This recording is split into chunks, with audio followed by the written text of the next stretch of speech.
Un feu meurtrier dans un appartement rennais la semaine dernière. En cause, a priori une bougie restée allumée. Une cité universitaire évacuée à Brest au mois de mars. Là, c'est la batterie d'un ordinateur portable qui a pris feu. Chaque année, les exemples d'incendies domestiques se multiplient, et particulièrement l'hiver. Parmi les raisons principales, les feux de cheminée, de poêle à bois ou à granulés, parfois défectueux comme ici. Rappelons qu'un ramonage par an est obligatoire.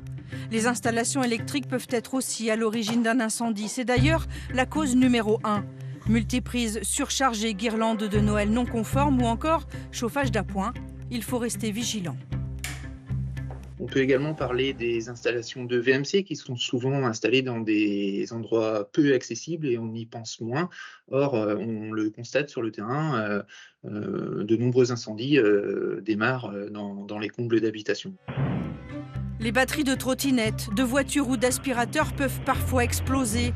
Les pompiers recommandent donc de surveiller les appareils en charge. Et pour éviter les drames, depuis 2015, les détecteurs de fumée sont obligatoires dans tous les logements.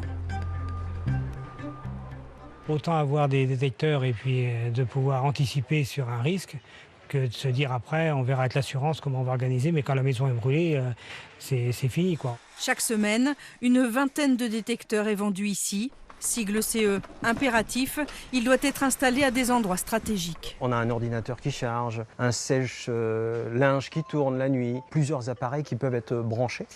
Et donc, moi je dirais potentiellement dans toutes les pièces de la maison. Selon les chiffres de la sécurité civile, depuis leur généralisation, les détecteurs de fumée auraient contribué à réduire de 50% le nombre de décès dus aux incendies domestiques.